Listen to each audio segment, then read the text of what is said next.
ഇടുക്കി ജില്ലയിലെ മാങ്കുളം എന്ന് പറയുന്ന സ്ഥലത്താണ് ഞാനൊരു എനിക്കൊരു 6 മാസം പ്രായമുള്ളപ്പം എൻ്റെ അപ്പനും അമ്മയുടെയും കൂടെ ഞാനിവിടെ വരുന്നത്. കാരണം അപ്പൻ്റെ നാട് എറണാകുളമാണ്, അമ്മയുടെ നാട് കുട്ടിക്കാനമാണ്. പക്ഷേ അപ്പൻ്റെ ഫാമിലി, അപ്പനും എൻ്റെ വല്യപ്പനും വല്യമ്മയൊക്കെ പാപ്പന്മാരുമെല്ലാം ഈ നാട്ടിലായിരുന്നു. അപ്പം അതിനുശേഷം ഞാനിവിടെ വന്നു. ഈ പറഞ്ഞ കാര്യം ഈ സമയത്ത് ഈ ചെറുപ്പകാലത്ത് ഇവിടെ വന്നു. അപ്പോൾ എൻ്റെ അപ്പൻ്റെ കല്യാണം കഴിഞ്ഞതോടുകൂടി വല്യപ്പന് ഒരു ചെറിയൊരു കടയായിരുന്നു, ചായക്കടയായിരുന്നു. അപ്പം അപ്പൻ സ്വന്തമായി ഒരു ചെറിയ സ്ഥാപനം തുടങ്ങുന്നതിന് വേണ്ടി സ്ഥലം കണ്ടെത്തി അവിടെ സ്ഥാപനം തുടങ്ങി. അപ്പം പഴയ നമ്മുടെ നേരത്തെ ഉണ്ടായിരുന്ന ഈ പട്ടക്കട, അതായത് ചാരായ ഷാപ്പ് എന്ന് പറയുന്ന അതിനു മുമ്പിൽ ഒരു അതിനോടൊപ്പം തന്നെയാണ് വീടും. അപ്പോൾ അവിടെയായിരുന്നു കട. മറ്റേ കപ്പയും ഇറച്ചിയും ഒക്കെ അങ്ങനെയുള്ള ഐറ്റമൊക്കെ വിൽക്കുന്ന ഒരു കടയായിരുന്നു. അപ്പോൾ അവിടുന്ന് അങ്ങനെയുള്ള സ്ഥലത്തു നിന്ന് 6 മാസം 1 വർഷം 1 വയസ്സ് ഒക്കെ ഉള്ള സമയത്താണ് അവിടെ വരുന്നത്. പിന്നീട് ഒരു 1-2 വർഷക്കാലം അവിടെ ഇങ്ങനെ കഴിഞ്ഞു. അതിനുശേഷം ഒരു 3 വയസ്സ് 3.5 വയസ്സൊക്കെ ആയപ്പോൾ നമ്മളെയൊക്കെ കൊണ്ട് അംഗൻവാടിയിലും അല്ലെങ്കിൽ ഇപ്പോഴത്തെ കാലത്താണ് LKG ചേർക്കുന്ന പോലെ അന്നത്തെ കാലത്ത് ആശാൻ കളരി ചേർക്കുമായിരുന്നു. അപ്പോൾ ആശാൻ കളരിയിൽ ഇന്നത്തെ പിള്ളേരൊക്കെ അംഗൻവാടിയിൽ പോകാൻ മടിക്കുന്ന പോലെ തന്നെ നമുക്കും ഭയങ്കര മടിയായിരുന്നു. നമ്മൾ പല പ്രാവശ്യം പോകാതിരുന്ന് വീട്ടിൽ നിന്ന് മാതാപിതാക്കൾ അപ്പനും അമ്മയോ അല്ലെങ്കിൽ അവിടെ കൊണ്ടുപോയി വിട്ട് ആ നിലത്ത് തറയിൽ മണൽ വിരിച്ച് അതിൽ ആയും ഒക്കെ എഴുതി പഠിക്കുന്ന ഒരു കാലമായിരുന്നു. അപ്പോൾ ആ ഒരു കാലഘട്ടം നമ്മളൊരിക്കലും മറക്കില്ല. അപ്പോൾ ആ ഒരു കാലഘട്ടം കഴിഞ്ഞിട്ട് പിന്നീട് ആ ഒരു ആശാൻ കളരി കഴിഞ്ഞ് കഴിഞ്ഞപ്പോൾ പിന്നീട് നമ്മുടെ സ്കൂൾ ജീവിതം ആരംഭിക്കുകയാണ്. അപ്പോൾ സ്കൂള് മാങ്കുളം ടൗണിലാണ്. ടൗൺ എന്ന് പറയുമ്പം പഴയ കാലത്ത് നമ്മുടെ മലയോര മേഖലയിൽ 5-6 കടകളും 1-2 ചായക്കടകളും ഒക്കെ ഉള്ള ചെറിയൊരു ജംഗ്ഷൻ. അപ്പോൾ അവിടെ വൈകുന്നേരം ആകുമ്പോൾ ആളുകൾ വരും. പണിയൊക്കെ പറമ്പിലെ പണികളൊക്കെ കഴിഞ്ഞിട്ട് ആളുകൾ വരും. ആളുകൾ സാധനങ്ങൾ വാങ്ങിക്കും, സൗഹൃദം പങ്കിടും. അങ്ങനെ അവരവിടുന്ന് പോകുമ്പോൾ 8-9 മണിയോളം ആവും. അപ്പോൾ അങ്ങനെ ഇരുന്ന സമയത്താണ് അപ്പൻ്റെ സ്ഥാപനം, അതായത് ഈ ചെറിയ കട ആ ജംഗ്ഷനിലേക്ക് സ്കൂളും പള്ളിയും ഒക്കെ ഉള്ള ആ സ്ഥലത്തേക്ക് മാറുന്നത്. അപ്പോൾ അവിടെ ഒരു ചെറിയ ചായക്കടയായിട്ട് തന്നെ തുടങ്ങി. അപ്പോൾ അതിനുശേഷം സ്കൂളിലേക്ക് പോകാനായിട്ട് തുടങ്ങണം. 6 വയസ്സുള്ളപ്പം 5 വയസ്സ് കഴിഞ്ഞപ്പോൾ 6-ആമത്തെ വയസ്സിലേക്ക് കയറിയപ്പം സ്കൂളിലേക്ക് പോകുന്നു. സ്കൂള് ഒരു റോഡിന് എതിർവശത്ത് തന്നെയാണ്. അപ്പം നേരെ ഓപ്പോസിറ്റ് തന്നെ, വീടിൻ്റെ നേരെ ഓപ്പോസിറ്റായിട്ട് തന്നെ എന്ന് പറയാം. അപ്പോൾ സ്കൂളിലേക്ക് പോകുന്നു. സ്കൂളിൽ ചെല്ലുന്ന 1-ാം ക്ലാസ്സിലും 2-ാം ക്ലാസ്സിലുമുള്ള കാലഘട്ടങ്ങളിലൊന്നും വലിയ പ്രശ്നങ്ങളില്ല. നമ്മൾ നല്ലപോലെ പഠിക്കും, മറ്റ് എല്ലാ കാര്യങ്ങളിലും ഇടപെടും. പിന്നെ അത് ഓരോ ക്ലാസ്സുകൾ മുന്നോട്ട് പോകുന്നതോറും നമുക്ക് പഠനത്തിൽ വലിയ ഇതൊന്നും ഇല്ലാതെ ഇങ്ങനെ ഒരു ഉഴപ്പ് രീതിയിലേക്ക് വന്നപ്പോഴത്തേക്കും അപ്പം പിന്നീട് 5-6 ക്ലാസ്സുകളിലായി. അപ്പോഴത്തേക്കും കടയിൽ നമ്മുടെ അപ്പൻ്റെ സ്ഥാപനത്തിലെ ചായക്കടയിൽ നേരത്തെ ചെറിയ രാവിലത്തെ ഭക്ഷണങ്ങളൊക്കെ മാത്രം ഉണ്ടായിരുന്നെങ്കിൽ പിന്നെ ഉച്ചയ്ക്ക് ചെറിയ രീതിയിൽ ഊണ്, വൈകുന്നേരം കഞ്ഞി, അങ്ങനെയുള്ള ഇതൊക്കെയായി. അപ്പോൾ നമ്മുടെ ഈ സ്കൂളിലെ സാറുമാർ, അതായത് പുറത്തുനിന്ന് വന്ന് പഠിപ്പിക്കുന്ന സാറുമാരാണ് അവിടെ ആ സ്കൂളിൽ അധികവും ഉണ്ടായിരുന്നത്. അപ്പോൾ അവർ ആ സ്കൂളിൽ തന്നെ ഒരു റൂമിലായിരുന്നു താമസിച്ചുകൊണ്ടിരുന്നത്. അവിടുന്ന് അപ്പോൾ അവർക്ക് അവിടെ ഫുഡ് കഴിക്കാനുള്ള സൗകര്യത്തിന് വേണ്ടി അവർ നമ്മുടെ കടയിൽ വരികയും ഫുഡ് കഴിക്കുകയൊക്കെ ചെയ്യുന്നൊരു കാലഘട്ടമായിരുന്നു. അപ്പോൾ ആ കാലഘട്ടത്തിൽ നമുക്ക് ഏറ്റവും വലിയ ഭീഷണി എന്ന് പറഞ്ഞു കഴിഞ്ഞാൽ, സ്കൂളിൽ പഠിക്കുന്ന സമയത്ത് നമ്മളെന്തെങ്കിലും ഒരു തെറ്റ് കാണിച്ചു കഴിഞ്ഞാൽ സ്കൂളിൽ നിന്ന് ചിലപ്പോൾ 2 അടി കിട്ടും. അപ്പോൾ ആ 2 എണ്ണം കിട്ടിക്കഴിയുമ്പോൾ, ഇന്നത്തെ കാലത്ത് തല്ലാൻ പാടില്ല എങ്കിൽ പോലും അന്ന് നമുക്ക് അതൊക്കെ ഒരു പുത്തിരിയല്ലാത്തൊരു കാലമായിരുന്നു. അപ്പോൾ ആ കാലത്ത് നമുക്ക് 2 അടി കിട്ടിക്കഴിഞ്ഞ് കഴിഞ്ഞാൽ നമ്മൾ വീട്ടിൽ വരുന്നതിന് മുമ്പ് തന്നെ വീട്ടിൽ ഈ കാര്യം അറിയും. അപ്പോൾ ആ ഒരു സ്കൂൾ ഇത്രയും തൊട്ടടുത്തതായത് ആ ഒരു കാര്യത്തിൽ എനിക്ക് ഭയങ്കര വിഷമമുണ്ട്. കാരണം സ്കൂൾ ഇത്രയും തൊട്ടടുത്തായതുകൊണ്ടാണ് നമ്മൾ ഇത്രയും കാര്യങ്ങൾ വീട്ടിലറിയുന്നത്. അപ്പോൾ അതിനുശേഷം നമ്മുടെ സ്കൂൾ ജീവിതം അങ്ങ് പോയി. അപ്പോൾ സ്കൂൾ ജീവിതത്തിൻ്റെ ഇടയ്ക്ക് ഇങ്ങനെ ടൂറ് മറ്റു കാര്യങ്ങളൊക്കെ പറയുന്നുണ്ട്. അപ്പം ഈ കാര്യങ്ങളൊന്നും നമ്മുടെ ഒരു ഓർമ്മയെ പറഞ്ഞു കേട്ടൊരു അറിവ് മാത്രമേ ഉള്ളൂ. അപ്പം വെക്കേഷൻ ടൈം ആണെങ്കിലും നമ്മൾ പുറത്തേക്ക് പോകുന്നില്ല. മറ്റ് വീട് അത് അത്യാവശ്യം അമ്മ വീട്ടിലോ അല്ലെങ്കിൽ അങ്ങനെയൊക്കെ ഒന്ന് പോയി ജസ്റ്റ് അത് വർഷം 1-2 വർഷം കൂടുമ്പോഴാണ് നമ്മൾ പോകുന്നത്. അതിന് പ്രധാന കാരണം എന്ന് പറഞ്ഞു കഴിഞ്ഞാൽ നമുക്ക് വഴി സൗകര്യമില്ല. നമ്മുടെ മാങ്കുളത്ത് ഇപ്പം ഇന്ന് കാണുന്ന പോലെ BMTC റോഡോ മറ്റു കാര്യങ്ങളൊന്നും ഒന്നുമില്ല. അന്ന് 1-2 ജീപ്പ് സർവീസ് ഉണ്ടെങ്കിലായി. അപ്പോൾ അത് നേരത്തെ തന്നെ 2 ദിവസം മുമ്പ് തന്നെ ബുക്ക് ചെയ്യണം. ആ ബുക്ക് ചെയ്ത ശേഷം ഈ കല്ല് നിറഞ്ഞ വഴിയിൽ കൂടി 4-5 മണിക്കൂർ എടുത്താണ് അടിമാലി എന്ന് പറയുന്ന സ്ഥലത്തെത്തുന്നത്. അപ്പോൾ അങ്ങനെ ഒരു കാലഘട്ടമാണത്. അപ്പോൾ ആ കാലഘട്ടത്തിൽ ഈ ടൂറ് എന്ന് പറയുന്ന ഒരു സംവിധാനത്തെക്കുറിച്ച് സ്കൂളുകളിലൊന്നും കൂടുതൽ ചർച്ചകളില്ല. അപ്പം അന്ന് 7ാം ക്ലാസ്സിൽ പഠിക്കുമ്പോഴാണ് ആദ്യത്തെ ടൂറ് പോകുന്നത്. അപ്പോൾ ടൂറ് പോയപ്പോൾ ഞാൻ ഇപ്പോഴും ഓർക്കുന്നുണ്ട്, ഒരു 10-12 കിലോമീറ്റർ അപ്പുറം വരെ ബസ് വരുവുള്ളായിരുന്നു. ആ ബസ്സിൻ്റെ അവിടുന്ന് ഞങ്ങൾ പിള്ളേരും സാറുമാരും ടീച്ചർമാരും എല്ലാം കൂടി നടന്നാണ് മാങ്കുളം സ്കൂളിലേക്ക് എത്തിയിരുന്നത്. അപ്പോൾ അന്ന് എറണാകുളമൊക്കെയാണ് നമ്മുടെ പ്രധാനപ്പെട്ട സ്ഥലങ്ങൾ. അപ്പോൾ അവിടെ പോകുന്നു, ടൂറ് നമ്മൾ സ്ഥലങ്ങൾ കാണുന്നു, തിരിച്ചു പോരുന്നു. അപ്പോൾ അങ്ങനെ സ്കൂൾ ജീവിതത്തിൻ്റെ ഏകദേശം SLC പാസ്സായി അങ്ങനെ പുറത്തേക്ക് വരുമ്പോഴത്തേക്കും നമുക്ക് ഈ ഒരു തൊഴിലധിഷ്ഠിതം, കാരണം മലയോര മേഖലയിൽ എന്നും എന്തെങ്കിലും ഒരു തൊഴിലിനെ വെച്ചിട്ടാണ് നമ്മുടെ ജീവിതം മുന്നോട്ട് പോകുന്നത്. അപ്പം അതനുസരിച്ചിട്ട് ഒരു തൊഴിലധിഷ്ഠിതം പഠിക്കണം എന്നുള്ളൊരു മോഹവുമായിട്ട് ITCയിൽ പഠിക്കാൻ വേണ്ടി ചേരാൻ തീരുമാനിച്ചു. അപ്പം എനിക്ക് അന്നൊരു താല്പര്യം, ഈ വണ്ടി, അന്ന് വാഹനങ്ങൾ കുറവാണ്, നമ്മൾ വാഹനങ്ങളധികം കണ്ടിട്ടില്ല എന്ന് തന്നെ പറയാം. അപ്പോൾ ആ കാലയളവിൽ നമുക്കൊരു ഓട്ടോമൊബൈൽ ഫീൽഡ്, അതാകുമ്പോൾ വണ്ടിയുടെ മെക്കാനിക്കലുമായിട്ട് ബന്ധപ്പെട്ടുള്ള വർക്കുകൾ ചെയ്യാനുള്ളൊരു താല്പര്യം കൊണ്ട് ആ ഒരു ഫീൽഡ് തിരഞ്ഞെടുക്കാനാണ് ഞാൻ തീരുമാനിച്ചത്. പക്ഷേ എങ്കിലും അവിടെ ITCയിൽ അടിമാലിയിലാണ് ആ സ്ഥാപനമുള്ളൂ. ആ സ്ഥാപനത്തിൽ ചെല്ലുമ്പം അവിടെ അതിന് ഫുൾ വേക്കൻ്റ് ഇല്ല, ഫുള്ളാണ്, സീറ്റ് എല്ലാം തീർന്നു. അപ്പം അതനുസരിച്ചിട്ട് നമ്മൾ ഒരു അർദ്ധ മനസ്സോടുകൂടി ഇലക്ട്രിക്കൽ എടുക്കുകയാണ്. അങ്ങനെ ഇലക്ട്രിക്കൽ എടുത്തു. ഇലക്ട്രിക്കലിൻ്റെ പഠനം ആദ്യത്തെ വർഷങ്ങളിൽ തുടർന്നു. അപ്പം എൻ്റെ ഒരു സാഹചര്യം എന്ന് പറഞ്ഞു കഴിഞ്ഞാൽ, നമ്മളൊരു ഗ്രാമപ്രദേശത്ത് നിന്ന്, അന്നത്തെ കാലത്തെ ഹൈറേഞ്ചിലെ ഒരു പ്രധാന പട്ടണമാണ് അടിമാലി. അപ്പം അടിമാലിയിൽ ചെന്ന് പുതിയ കൂട്ടുകാർ, പുതിയ സംവിധാനങ്ങൾ, എല്ലാം പുതിയ ആളുകളായി അവിടെ ഹോസ്റ്റലിൽ നിന്നു. അപ്പോൾ പഠനം എന്ന് പറയുന്നത് ഒന്നാമതെ ഒരു താല്പര്യമില്ലാത്തൊരു വിഷയം. പിന്നെ നമ്മൾ പുതിയൊരു കൂട്ടുകെട്ട്, പുതിയൊരു ഇതിലേക്ക് പോയതുകൊണ്ട് പഠനത്തിലധികം ശ്രദ്ധ കേന്ദ്രീകരിച്ചില്ല. അപ്പോൾ അതനുസരിച്ചിട്ട് വന്നു കഴിയുമ്പോൾ സെമസ്റ്ററുകൾക്ക് എഴുതി. ആ സെമസ്റ്ററുകൾ ചിലതൊക്കെ തോറ്റു. അപ്പോൾ ഈ തോറ്റ വിഷയങ്ങളെല്ലാം, തോറ്റതും ജയിച്ചുമായ വിഷയങ്ങളെല്ലാം വീട്ടിൽ കൊണ്ടുവന്ന് ഒപ്പിടിയിപ്പിച്ചിട്ട് വേണം കൊണ്ടുവരാനായിട്ട്. അപ്പോൾ അതനുസരിച്ചിട്ട് വീട്ടിൽ കൊണ്ട് പറഞ്ഞു കഴിഞ്ഞാൽ, അല്ലെങ്കിൽ ഈ തോറ്റ വിഷയം കാണിച്ചു കഴിഞ്ഞാൽ വീട്ടിൽ നിന്ന് വഴക്ക് കേൾക്കും എന്നുള്ളത് കൊണ്ട് അപ്പൻ്റെ ഒപ്പ് ഒന്ന് ഏകദേശമൊക്കെ ഇട്ട് അവിടെ കൊണ്ട് കൊടുത്തു. പക്ഷേ അതിൻ്റെ ഒരു കെണി അവസാനം മനസ്സിലാവുന്നത്, ഈ വർഷാവസാനം വീട്ടിൽ നിന്ന് ആരെങ്കിലും ഒരാളെ വിളിച്ചുകൊണ്ട് വന്നിട്ട് ഇതിൻ്റെ ഒരു വിവരണം പ്രിൻസിപ്പളും ഡയറക്ടർ അച്ഛനും അധ്യാപകരും എല്ലാം നൽകുമെന്ന് പിന്നീടാണ് അറിഞ്ഞത്. അപ്പോൾ അങ്ങനെ വന്നു. ഫസ്റ്റ് ഇയർ കഴിഞ്ഞ് കഴിഞ്ഞപ്പോൾ, ഫസ്റ്റ് ഇയറിൻ്റെ അവസാനം ഇങ്ങനെ വന്ന് മാതാപിതാക്കൾ വന്നു. അന്ന് അപ്പനാണ് വരുന്നത്. അങ്ങനെ അപ്പൻ അവിടെ വന്നു കഴിഞ്ഞപ്പോൾ അപ്പനോട് ഇങ്ങനെ പ്രിൻസിപ്പാൾ ഉൾപ്പെടെയുള്ളവർ ചോദിച്ചു, ഇതെന്താ ഇങ്ങനെ തോറ്റിട്ടും ഒപ്പിട്ട് കൊടുത്തു വിട്ടേ എന്ന്. എന്തായാലും അപ്പൻ എൻ്റെ അവിടുന്ന് രക്ഷിച്ചു, കാരണം ഞാൻ കള്ള ഒപ്പിട്ടതെന്ന് പറഞ്ഞില്ല.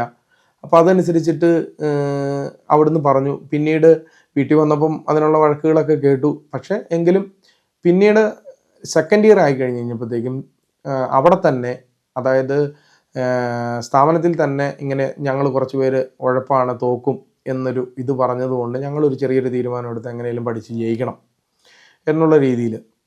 അപ്പോൾ അവസാനം അങ്ങനെ പരീക്ഷ എഴുതി, സെക്കൻഡ് ഇയർ എഴുതി. അപ്പോൾ സെക്കൻഡ് ഇയർ എഴുതിയിട്ടിരിക്കുന്ന സമയത്താണ്, ആ 2004 സമയത്താണ്. അപ്പം ഏകദേശം 2000 മാങ്കുളം പഞ്ചായത്ത് ആയി. അതിനു മുമ്പ് മൂന്നാറിൻ്റെ ഒരു വാർഡ് മാത്രമായിരുന്നു. അപ്പം മാങ്കുളം പഞ്ചായത്ത് രൂപീകൃതമായി. അവിടെ ഒരു ഭരണസമിതി ഏറ്റു. അപ്പം മൂന്നാർ പഞ്ചായത്തിൻ്റെ കാലത്ത് മാങ്കുളത്ത് വൈദ്യുതി ഉൽപ്പാദിപ്പിച്ചിട്ട് വിതരണം ചെയ്യാൻ വേണ്ടി ഒരു പ്രൊജക്റ്റ് നടപ്പിലാക്കാൻ തീരുമാനിച്ചിരുന്നു. അതിന് കുറേ മെറ്റീരിയലും മിഷണറീസും ഒക്കെ കൊണ്ടിറക്കിയിരുന്നു. പക്ഷേ അതൊന്നും അന്നത്തെ എന്തോ കാരണങ്ങൾ കൊണ്ട് നടപ്പിലായില്ല. പിന്നീട് വന്ന ഭരണസമിതി അത് നടപ്പിലാക്കാൻ തീരുമാനിച്ചു. അങ്ങനെ 2004 സമയത്ത് ഞാൻ പഠിച്ചിറങ്ങുന്ന സമയത്ത് തന്നെ ഈ പദ്ധതി പൂർത്തീകരിച്ചു. അപ്പോൾ അതിലേക്ക് ആളുകളെ ആവശ്യമുണ്ട്. അതിൻ്റെ ഓപ്പറേറ്റർമാരായി, പവർ ഹൗസിൻ്റെ ഓപ്പറേറ്റർമാരായി ആളുകളെ ആവശ്യമുണ്ട്. അപ്പോൾ ആളുകളെ ആവശ്യമുണ്ട്. അത് എൻ്റെ കൂടെ പഠിച്ചവർ തന്നെയുണ്ട്. സ്കൂളിൽ പഠിച്ചവർ ഞങ്ങളൊരു 3-4 പേരാണ് ഈ ITCയുമായി ബന്ധപ്പെട്ട്. അത് കോതമംഗലത്ത് പഠിച്ചവരുണ്ട്. അപ്പം മാങ്കുളംകാർ തന്നെയാണ്. അപ്പം ഞങ്ങളെല്ലാവരും കൂടി അവിടെ അപേക്ഷ വെച്ചു. അപ്പം പഠിച്ചിറങ്ങിയതാണ് എന്നുള്ള രീതിയിൽ നമുക്കവിടെ തന്നെ ജോലിയും ലഭിച്ചു. അങ്ങനെ ഏകദേശം ഒരു 2004 ഈ പ്രൊജക്റ്റിൽ ഞങ്ങൾ ജോലിക്ക് കയറുന്നത്. അപ്പോൾ ഞങ്ങൾ ഒരുമിച്ച് ജോലിക്ക് കയറി. ഏതാണ്ട് 3750 രൂപയാണെന്ന് തോന്നുന്നു ആദ്യത്തെ സാലറി. അപ്പോൾ ആ ശമ്പളം പഞ്ചായത്തിൽ നിന്ന് നമുക്ക് ലഭിച്ചു. അതിനുശേഷം നമ്മൾ വീണ്ടും കുറച്ച് കാലങ്ങൾ മുന്നോട്ട് പോയി. അപ്പോൾ ആ ഒരു 2004 ആ സമയത്ത് ഈ പറയുന്ന ജോലി ചെയ്യുന്ന അവിടെ നമുക്കൊരു 15 ദിവസം ജോലി ചെയ്താൽ മതി. അപ്പോൾ 15 ദിവസം നമുക്ക് ചിലപ്പോൾ 1-2 ദിവസം അടുപ്പിച്ച് ജോലി ചെയ്ത് കഴിഞ്ഞാൽ അടുത്ത 1-2 ദിവസം നമുക്ക് ഫ്രീ ആയിട്ട് നടക്കാം. അപ്പോൾ അങ്ങനെ ഒരു ഇതിൽ ആ ഒരു 2004 സമയത്ത് ഈ കാര്യങ്ങളൊക്കെ വന്നു. അത് കഴിഞ്ഞിട്ട് 2005, 2006 സമയമായപ്പോഴത്തേക്ക് 2005 അവസാനം ആ സമയമായപ്പം ഒരു പ്രത്യേക ഒരിത്. കാരണം അന്ന് മാങ്കുളത്ത് ചെറുതായിട്ട് റോഡ് ടാർ ചെയ്ത് വരുന്ന സമയമാണ്. ആ സമയത്ത് ഒരു ഓട്ടോറിക്ഷ വാങ്ങിക്കാം എന്നുള്ള രീതിയിൽ ഞാനൊരു ഓട്ടോറിക്ഷ വാങ്ങിച്ചു. അങ്ങനെ പൊതുജനങ്ങളുമായിട്ട്, അല്ലെങ്കിൽ ഈ ഓട്ടോറിക്ഷയിലൊക്കെ കയറുന്ന സാധാരണക്കാരനായിട്ടുള്ള ആളുകളാണ്. അപ്പോൾ അവരുമായിട്ടൊക്കെ നല്ലൊരു അവരുടെ കാര്യങ്ങൾ, അല്ലെങ്കിൽ അവർ കയറുമ്പോഴുള്ള കാര്യങ്ങൾ, ആശുപത്രി പോകുന്നു അല്ലെങ്കിൽ ഇന്ന സ്ഥലത്ത് വരുന്നു, അപ്പോൾ ആ കാര്യങ്ങളൊക്കെ ആയിട്ട് നമുക്ക് കുറച്ചും കൂടി ആളുകളുമായിട്ടൊരു ബന്ധമുണ്ടായി. പിന്നെ അതോടൊപ്പം തന്നെ ഈ കടയിലുള്ള സമയത്താണെങ്കിലും ഈ ആളുകൾ വരുന്നത് പല തരത്തിലുള്ള ആളുകളാണ്. ചില ആളുകൾ കൂടുതൽ സംസാരിക്കും, ചില ആളുകൾ ഒന്നും മിണ്ടില്ല. അപ്പം പിന്നെ നമ്മുടെ ഈ നാട്ടിൻപുറം ആയതുകൊണ്ട് രാവിലെയൊക്കെ വരുന്ന ആളുകൾ പൊതുവായിട്ടുള്ള കാര്യങ്ങൾ, നാടിന് വേണ്ട കാര്യങ്ങൾ, പിന്നെ ഉള്ള കാര്യങ്ങളെല്ലാം സംസാരമുണ്ട്.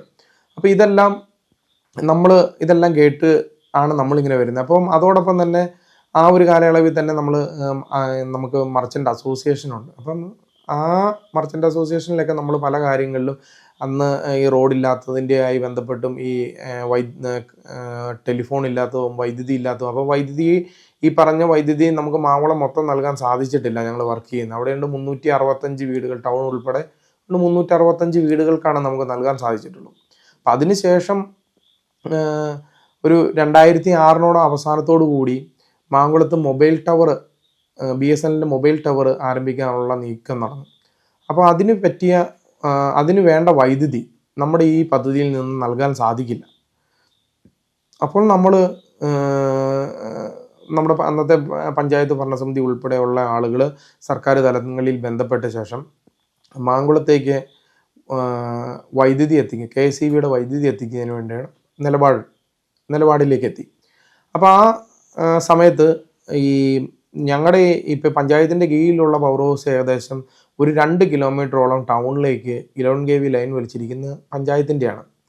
അപ്പം പഞ്ചായത്തുമായി ഒരു ധാരണയായി KSEBയുമായി ഈ വൈദ്യുതി ലൈൻ മൊത്തം ഏറ്റെടുക്കാനും അതോടൊപ്പം തന്നെ പഞ്ചായത്തിൻ്റെ ഈ പവർ ഹൗസിൽ നിന്ന് ഉൽപ്പാദിപ്പിക്കുന്ന വൈദ്യുതി KSEBയുടെ ഗ്രിഡിലേക്ക് കൈമാറുന്നതിനുമായി. അപ്പോൾ അങ്ങനെ ഒരു 2006 അവസാനത്തോടു കൂടി ഇത് ധാരണയായി കൈമാറ്റം നടത്തപ്പെട്ടു.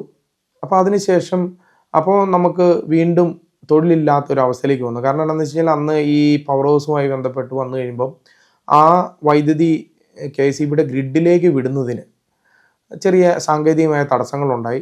അതിനെക്കുറിച്ച് പഞ്ചായത്തും പഠിച്ചു. അപ്പം പഞ്ചായത്ത് അതിനെക്കുറിച്ച് ഗഹനമായിട്ട് പഠിക്കുന്നുണ്ടായിരുന്നു. പിന്നീട് ഈ പദ്ധതിയുമായി ബന്ധപ്പെട്ട് വന്ന എനർജി മാനേജ്മെൻറ്റ് സെൻറ്റർ ഉൾപ്പെടെയുള്ള സ്ഥാപനങ്ങളും ഇതെങ്ങനെ ഈ KSEBയുടെ ഗ്രിഡിലേക്ക് കയറ്റി വിടാമെന്നുള്ളതിനെക്കുറിച്ചുള്ള ഒരു പഠനത്തിലായി. അപ്പോൾ നമ്മുടെ ആ ജനറേറ്ററോ മറ്റ് സ്ഥാപനങ്ങളോ വെച്ച് അത് ചെയ്യാൻ പറ്റില്ല എന്നുള്ളൊരു അവസ്ഥ വന്നു. അപ്പോൾ ആ സമയത്ത് വീണ്ടും നമുക്ക് കുറച്ച് കാലത്തേക്ക് ഒരു ജോലി ഇല്ലാത്തൊരു അവസ്ഥയിൽ, അല്ലെങ്കിൽ നമുക്ക് വേറെ കാര്യങ്ങളൊന്നുമില്ല. പിന്നെ നമ്മൾ ഓട്ടോറിക്ഷയുണ്ട്, കടയുണ്ട്. അപ്പം അങ്ങനെയുള്ള ഇടത്തിലും വീണ്ടും നമുക്ക് എന്തെങ്കിലും ഒരു ജോലി ചെയ്യണം. അപ്പം KSEBയുടെ പുതിയ കണക്ഷനുകൾ കൊടുക്കാൻ തുടങ്ങി. അപ്പോൾ ഇവിടെ മാങ്കുളത്ത് പൊതുവായിട്ടൊരു ഒരു ഇത് കിട്ടിയത് എന്ന് വെച്ചാൽ നമുക്ക് വയറിങ് ചെയ്ത് കഴിഞ്ഞ് കഴിഞ്ഞാൽ, അതായത് പുതിയ പുതിയ വീടുകൾ കണക്ഷൻ കിട്ടുന്നതിന് വേണ്ടി വയറിങ് ചെയ്യണം. അപ്പോൾ വയറിങ് ചെയ്യാൻ പറ്റിയാൽ നമുക്ക് ഒരു വരുമാന മാർഗ്ഗമാണ്. അപ്പോൾ അങ്ങനെ നമ്മൾ ഞാൻ എൻ്റെ കൂട്ടുകാർ ഉൾപ്പെടെയുള്ളവർ ഇങ്ങനെയുള്ള വീടുകളെടുത്ത് വയർ ചെയ്യാൻ തുടങ്ങി. അത് കുറേ കാലങ്ങളിൽ, കുറച്ച് നാളുകളിലേക്ക് നമ്മൾ ഈ വയറിങ്ങുമായി ബന്ധപ്പെട്ട് വീടുകൾ എടുത്ത് ചെയ്യാൻ തുടങ്ങി. നമ്മൾ അതുമായി ബന്ധപ്പെട്ട് മുന്നോട്ട് പോയി. അപ്പോൾ അതിനുശേഷം ഒരു 2009-10 കൂടി വീണ്ടും നമുക്ക് ഇത് പറ്റില്ല. അതുകൊണ്ട് നമുക്ക്, കാരണം ചെറിയ ചെറിയ വീടുകൾ ചെയ്യുമ്പോൾ ചെറിയ തുച്ഛമായ തുകകളാണ് ലഭിക്കുന്നത്. അപ്പോൾ അതുകൊണ്ട് നമുക്കൊരു ജോലിയാണ് ആവശ്യമെന്നുള്ള രീതിയിൽ ഞാൻ എറണാകുളത്ത് വീണ്ടും ജോലിക്കായി പോയി. അങ്ങനെ എറണാകുളത്ത് പോയി ജോലിയൊക്കെ ചെയ്യുന്ന സമയത്താണ് നമുക്ക് വിദേശത്ത് പോയാൽ നമുക്ക് പൊതുവായിട്ടെല്ലാം, അന്ന് എൻ്റെ കൂട്ടത്തിൽ പഠിച്ച ആളുകളെല്ലാം വിദേശത്തേക്ക് പോകുന്നു. അപ്പം ഇങ്ങനൊരു തൊഴിൽ പഠിച്ചിരിക്കുന്ന രീതിക്ക് നമുക്ക് വിദേശത്തേക്ക് പോകാം എന്ന് ഒരു ഒരു ധാരണയുണ്ടായി. അപ്പോൾ അതനുസരിച്ചിട്ട് എൻ്റെ അമ്മയുടെ 2 ആങ്ങളമാരും വേറെ 2 ആങ്ങളമാരുടെ മക്കളുമൊക്കെ ബോംബെയിലുണ്ട്. അപ്പോൾ ബോംബെയിൽ ചെന്ന് കുറച്ചുകൂടി ഭാഷയൊക്കെ ഹിന്ദിയൊക്കെ പഠിച്ച് പുറത്തേക്ക് പോകാം എന്നുള്ളൊരു ധാരണയിൽ അവിടെ ചെന്നു കഴിഞ്ഞപ്പോഴും ഇതേപോലെ തന്നെ 2 ദിവസം കഴിയുന്നതിന് മുമ്പ് അവിടെ ഒരു കമ്പനിയിൽ ജോലി കിട്ടി. അപ്പം ആ ജോലി ഹിന്ദി അറിയത്തില്ല. അപ്പോൾ ആ ഹിന്ദി അറിയത്തില്ലാത്തപ്പോൾ ഹിന്ദി പഠിക്കാൻ വേണ്ടിയാണ് അങ്ങോട്ട് ചെന്നത്. അപ്പം അവിടെ ചെന്നു, ജോലി കിട്ടി. 4-ാമത്തെ ദിവസം 5-ാമത്തെ ദിവസം ഞാൻ അവിടെ ചെന്ന് ജോലിക്ക് ചെല്ലുമ്പം ഹിന്ദിക്കാരുടെ കൂടെയാണല്ലോ, അപ്പോൾ ഹിന്ദി പഠിക്കാം എന്നുള്ളൊരു ധാരണയിൽ ചെന്നു. അവിടെ ചെന്ന് കഴിഞ്ഞപ്പോഴത്തേക്കും എന്നെ കൊണ്ട് വിട്ടത് മലയാളികളുടെ കൂട്ടത്തിലാണ്. കാരണം കായംകുളംകാരായ കുറേ ആളുകൾ, അതിൻ്റെ സൂപ്പർവൈസർ അടക്കമുള്ള ഒരു കായംകുളംകാരാണ്. അപ്പോൾ അവരുടെ കൂട്ടത്തിൽ നിന്ന് മലയാളികൾ വീണ്ടും. അപ്പം അത് കഴിഞ്ഞിട്ട് കുറച്ച് കാലങ്ങൾ അവിടെ നിന്നു, 5-6 മാസം നിന്നുള്ളൂ. അന്നേരമാണ് എനിക്ക് മനസ്സിലായത് നമ്മുടെ നാടാണ് ഏറ്റവും നല്ലത്. കാരണം ഒരു സ്വന്തമായൊരു തൊഴിൽ ചെയ്ത് ജീവിക്കുകയാണെങ്കിലോ, അല്ലെങ്കിൽ ഇവിടെ ഏതെങ്കിലും ഒരു കുറഞ്ഞ ശമ്പളത്തിലാണെങ്കിലും ഒരു ജോലി ചെയ്യുകയാണെങ്കിൽ നമ്മുടെ നാടിൻ്റെ കാലാവസ്ഥയും നമ്മുടെ നാട്ടിലെ പ്രകൃതി രമണീയമായ സ്ഥലങ്ങളും എല്ലാം കണ്ട് ഇവിടെ ജീവിക്കുകയാണെങ്കിൽ അതാണ് നല്ലതെന്ന് തോന്നി. അപ്പം ഞാനത് ചില സാങ്കേതിക കാരണങ്ങൾ കൊണ്ട് ആ ജോലി അവിടെ അവസാനിപ്പിച്ച് തിരിച്ച് ഏകദേശം 2012 കൂടി നാട്ടിലെത്തുമ്പോൾ, അത് ഏകദേശം എത്താൻ കാരണം തന്നെ ഒന്ന്, ഈ നമ്മുടെ മുമ്പ് പറഞ്ഞിരുന്ന ഈ പവർ ഹൗസ് പുനർനിർമ്മിച്ചു. KSEBിക്ക് വൈദ്യുതി വിൽക്കുന്ന രീതിയിലേക്ക് ഒരു സംവിധാനം ഉണ്ടാക്കിയിരുന്നു അന്നത്തെ ഭരണസമിതി. അപ്പോൾ ആ ഭരണസമിതിയുടെ ഇതുകൊണ്ട് ഞങ്ങളെ ജോലിക്ക് വിളിച്ചു. അപ്പം ഞാൻ എന്തായാലും തിരിച്ച് വീണ്ടും അവിടെ വന്ന് 2012 അവസാനത്തോടു കൂടി ജോലി ചെയ്യാൻ ആരംഭിച്ചു. അങ്ങനെ ആ ജോലി നമുക്ക് ഇതേപോലെ തന്നെ പറഞ്ഞിരിക്കുന്ന 15 ദിവസം നമ്മൾ ജോലി ചെയ്താൽ മതി. 15 ദിവസം നമുക്ക് മറ്റ് മേഖലകളിൽ ടൗണുമായി ബന്ധപ്പെട്ട്, ഇപ്പോൾ ടൗൺ എന്ന് പറഞ്ഞു കഴിഞ്ഞാൽ നമ്മുടെ കടയിരിക്കുന്ന സ്ഥലമൊക്കെ ആയി ബന്ധപ്പെട്ട് അവിടുത്തെ അസോസിയേഷനും അല്ലെങ്കിൽ മറ്റ് ആളുകളുമായിട്ട്, അവിടെ പിന്നെ ഓട്ടോറിക്ഷക്കാർ അവരുമായൊക്കെ എല്ലാ വിഭാഗം ജനങ്ങളുമായിട്ടും നമുക്ക് ബന്ധപ്പെട്ട് ജീവിക്കാൻ സാധിക്കും. അവരുമായിട്ട് അവരുടെ ജീവിത കാര്യങ്ങൾ മനസ്സിലാക്കി നമുക്ക് മുന്നോട്ട് പോകാൻ സാധിക്കുമായിരുന്നു. അപ്പോൾ അതനുസരിച്ച് നമ്മൾ മുന്നോട്ട് ഏതാണ്ട് ഒരു 2018 കാലയളവ് വരെ നമ്മൾ ഈ ഒരു രീതിയിൽ, കാരണം പവർ ഹൗസിലെ ജോലി, അത് കഴിഞ്ഞ് കട അല്ലെങ്കിൽ ഓട്ടോറിക്ഷ ഇങ്ങനെയുള്ള കാര്യങ്ങളുമൊക്കെ ആയി ബന്ധപ്പെട്ട് ജീവിക്കാൻ തുടങ്ങി. അപ്പം അതിനുശേഷം 2018 പ്രളയം വന്നു കഴിഞ്ഞപ്പോൾ ഈ സ്ഥാപനത്തിന്, പവർ ഹൗസിന് വീണ്ടും കേടുപാടുകൾ സംഭവിച്ചു. അതിൻ്റെ പൈപ്പുകൾ കംപ്ലൈൻ്റായി, മറ്റു കാര്യങ്ങൾ കംപ്ലൈൻ്റായി, വീണ്ടും ഇത് ഒരു അനിശ്ചിതാവസ്ഥയിലേക്ക് പോയി. അപ്പോൾ നമുക്ക് വീണ്ടും ഒരു ജോലി കേരളത്തിൽ എവിടെയെങ്കിലും വേണമെന്നുള്ള രീതിയിൽ ഞാൻ എനിക്ക് കിട്ടിയ ജോലി എന്ന് പറഞ്ഞു കഴിഞ്ഞാൽ നമ്മുടെ മൊബൈൽ ടവറിൻ്റെ ടെക്നീഷ്യൻ ആയിട്ടായിരുന്നു, അതും ഇലക്ട്രിക്കൽ തന്നെ. അപ്പം ആ രീതിയിൽ 2018 മധ്യത്തോടു കൂടി നമ്മൾ പ്രളയം കഴിഞ്ഞ് കഴിഞ്ഞപ്പോൾ ആ ജോലിയുമായി ബന്ധപ്പെട്ട് എറണാകുളം, മൂവാറ്റുപുഴ പോലുള്ള സ്ഥലങ്ങളിൽ അവിടെ പോയി സ്വന്തമായിട്ട് റൂമെടുത്ത് താമസിച്ച് നമ്മൾ ജോലി ചെയ്ത് കാര്യങ്ങളെല്ലാം ചെയ്തു വന്നിരിക്കുന്ന ഒരു സമയത്ത് 2020 അപ്പോൾ കൊറോണ വന്നു, പ്രളയം വന്നു. ഇതെല്ലാത്തിൻ്റെ ആ സമയത്താണ് 2020 ഞാൻ വീട്ടിലേക്ക് ലീവിന് വരികയാണ്. അപ്പോൾ ആ ലീവിന് വന്നു കഴിഞ്ഞപ്പോഴാണ്, അന്ന് പഞ്ചായത്ത് ഇലക്ഷൻ ഡിക്ലെയർ ചെയ്ത സമയമാണ്. അപ്പം അങ്ങനെ ഈ പൊതുവായിട്ട് നിന്നൊരു സമയത്ത് ഈ പറയുന്ന കറക്റ്റ് ഇലക്ഷൻ്റെ സമയത്താണ് ഞാൻ ലീവിന് വരുന്നത്. അപ്പോൾ ആ ലീവിൻ്റെ സമയത്ത് ഇങ്ങനെ ഒരു ചർച്ച വന്നു, ഒരു വാർഡിൽ മത്സരിക്കണം. അപ്പോൾ അങ്ങനെയുള്ള ആ മത്സരത്തിന് നമുക്ക്, കാരണം 1-2 വർഷമായി നമ്മളിവിടെ ഇല്ല, പൊതുവായിട്ട് പിന്നെ ഒരു ഇതെന്താണെന്ന് വെച്ച് കഴിഞ്ഞാൽ നമ്മൾ പോകുമ്പോഴും ലീവിന് വരുമ്പോഴും ഒക്കെ എന്തെങ്കിലും ഈ മർച്ചൻ്റ് അസോസിയേഷനും ഒക്കെ ആയിട്ട് ബന്ധപ്പെട്ട് എന്തെങ്കിലും സമരങ്ങളോ കാര്യങ്ങളോ റോഡും ഒക്കെ ആയിട്ട് ബന്ധപ്പെട്ട് നടക്കുന്നുണ്ടെങ്കിൽ അതൊക്കെ മുൻകൂട്ടി കണ്ട ആ സമയത്ത് ഇവിടെ എത്താൻ ഞാൻ ശ്രമിക്കാറുണ്ടായിരുന്നു.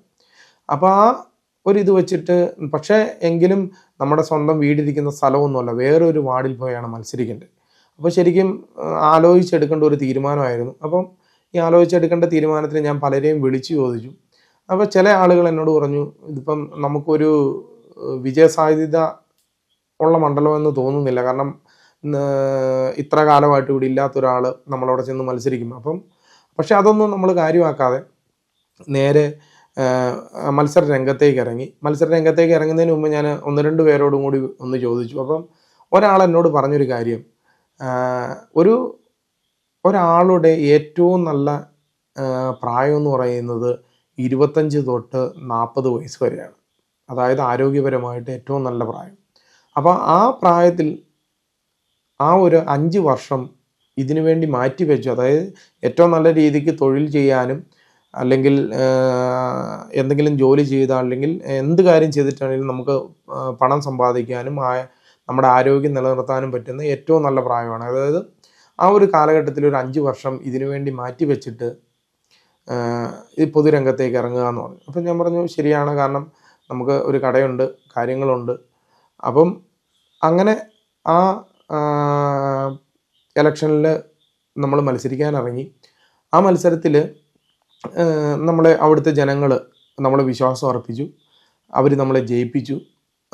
അപ്പം അവർക്ക് വേണ്ടി നമുക്ക് ചെയ്യാൻ പറ്റുന്നതിൻ്റെ എല്ലാ കാര്യങ്ങളും തന്നെ 100% ചെയ്തു എന്ന് ഞാൻ പറയുന്നില്ല, ഒരു 90%-ഓളം ചില കാര്യങ്ങൾ നമുക്ക് പല നിയമപ്രശ്നങ്ങളും പല കാര്യങ്ങൾ കൊണ്ടും നമുക്ക് നടക്കാതെ പോന്നിട്ടുണ്ട്.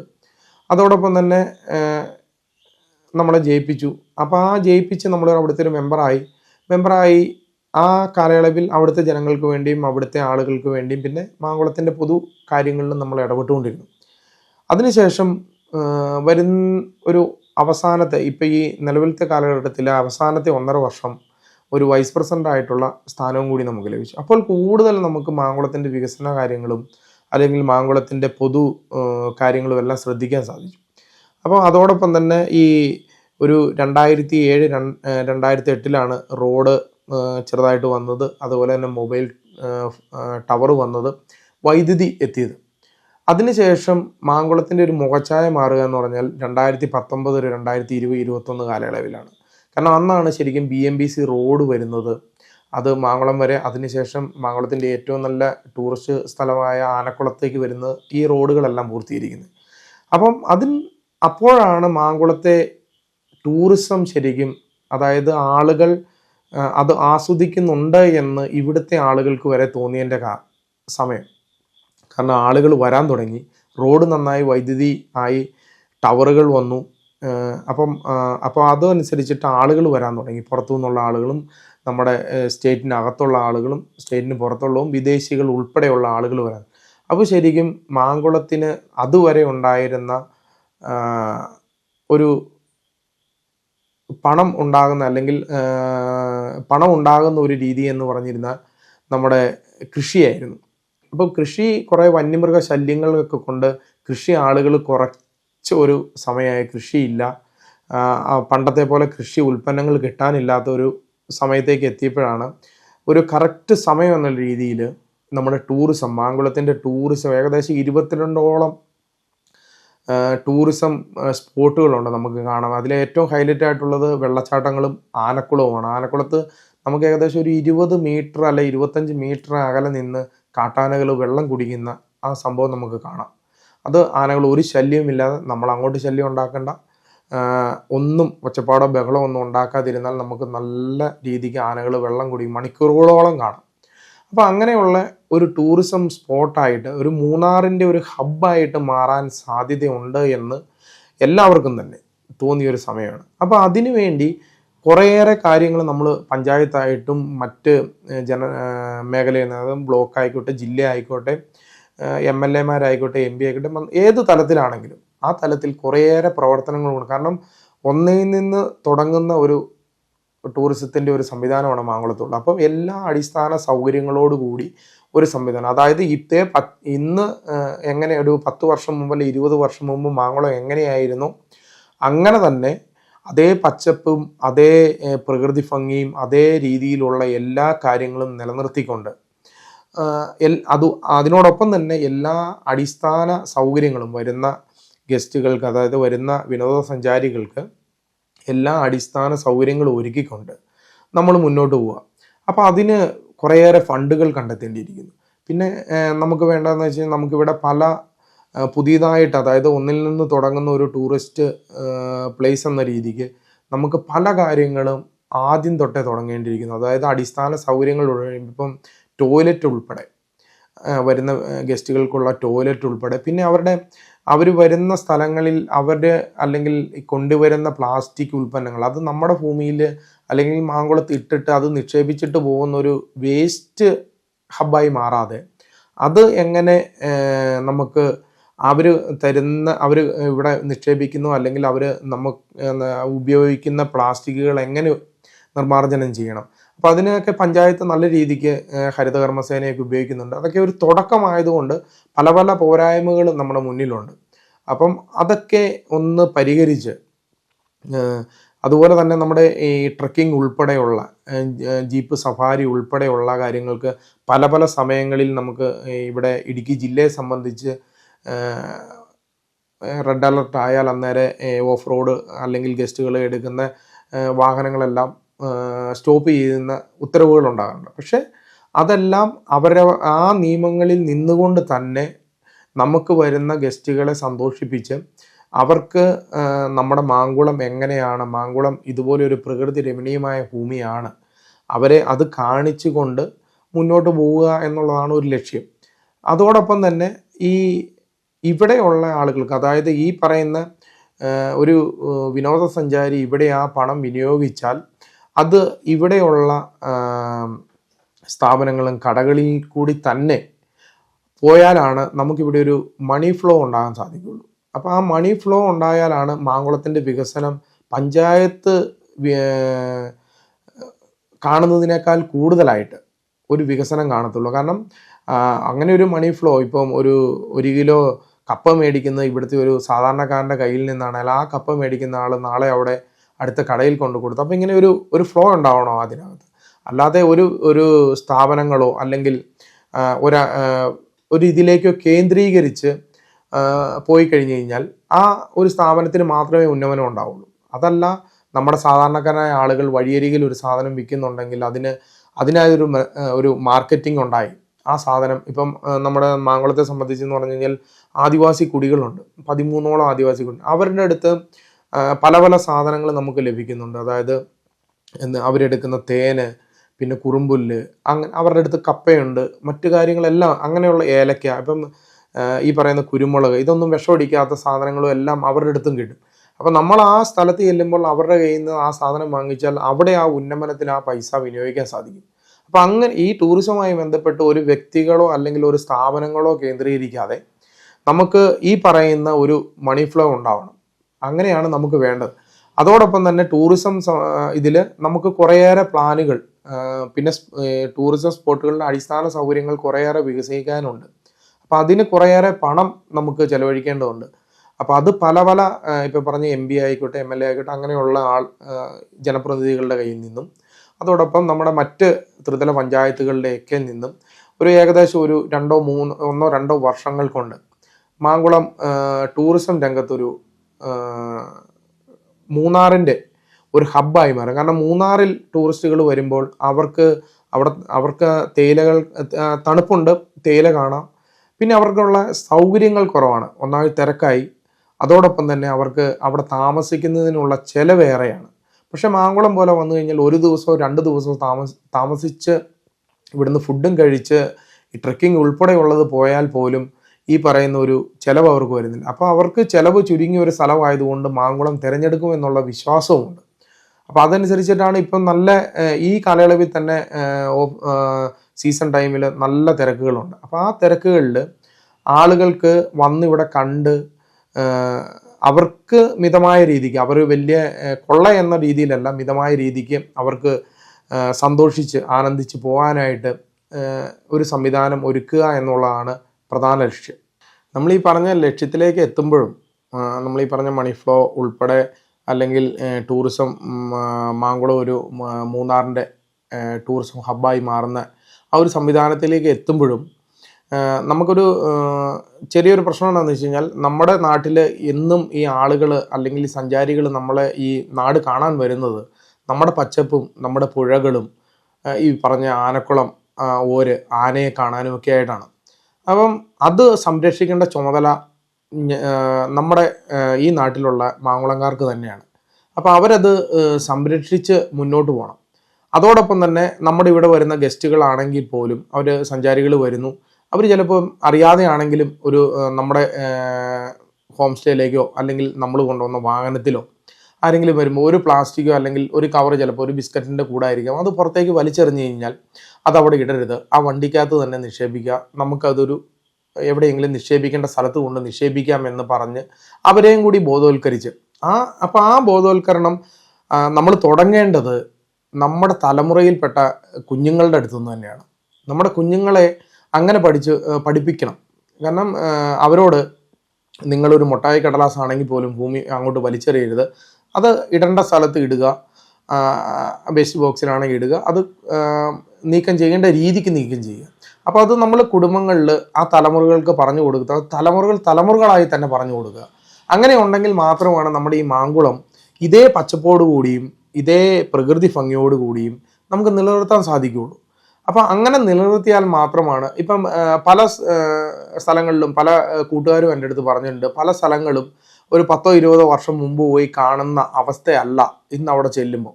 അടിസ്ഥാന സൗകര്യങ്ങളെല്ലാം ഉണ്ടാവും, വികസനങ്ങളുണ്ടാവും, റോഡുകളുണ്ടാവാം, പക്ഷെ ആ പച്ചപ്പും അല്ലെങ്കിൽ ആ കൃഷി രീതികളും ആ രീതികളൊന്നും ചിലപ്പം ഒത്തിരി മാറിയിട്ടുണ്ടാവും. അപ്പം അതൊരിക്കലും നമ്മുടെ നാടിനെ, കാരണം നമ്മുടെ മാതാപിതാക്കളും അവരുടെ മാതാപിതാക്കളും ഒക്കെ ഈ മാങ്കുളത്ത് വന്ന്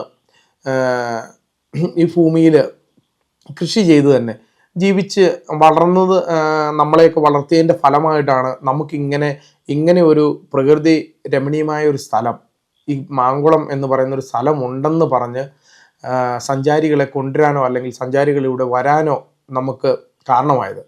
അപ്പോൾ ആ കാരണങ്ങൾ അത് പിന്നീട് ഇപ്പം നമ്മുടെ തലമുറ കഴിഞ്ഞു, അടുത്ത തലമുറ, അടുത്ത എത്രയോ തലമുറകളാണെങ്കിലും ഇതേ രീതിയിൽ തന്നെ നമ്മുടെ മാങ്കുളത്തിൻ്റെ എല്ലാ പ്രകൃതി ഭംഗിയും എല്ലാ പച്ചപ്പും ആ പുഴകളും അല്ലെങ്കിൽ ആ ഇപ്പം ഈ പറഞ്ഞ ആനക്കുളം, ഓരുൾപ്പെടെ, ഇപ്പം നമ്മുടെ പ്രകൃതി ഭംഗിയൊക്കെ ഉണങ്ങി വരണ്ട് വേറൊരു കാലാവസ്ഥയായാൽ നമുക്ക് ചിലപ്പം നമ്മുടെ വെള്ളച്ചാട്ടങ്ങളൊന്നും കണ്ടെന്ന് വരില്ല. അപ്പം സ്വാഭാവികമായിട്ടും ടൂറിസ്റ്റുകൾ നമ്മുടെ നാട്ടിലേക്ക് വരില്ല. അപ്പം നമ്മുടെ ഒരു 2 തലമുറ കഴിയുമ്പോൾ ചിലപ്പോൾ ഇവിടെ പണ്ട് ടൂറിസ്റ്റ് കേന്ദ്രമായിരുന്ന എത്രയോ സ്ഥലങ്ങൾ ഇപ്പോൾ ടൂറിസ്റ്റ് കേന്ദ്രം അല്ലാതായി മാറിയിരിക്കുന്നു. അപ്പോൾ അതുപോലൊരു അവസ്ഥ ഉണ്ടാകാതിരിക്കാനും നമ്മൾ ശ്രദ്ധിക്കണം.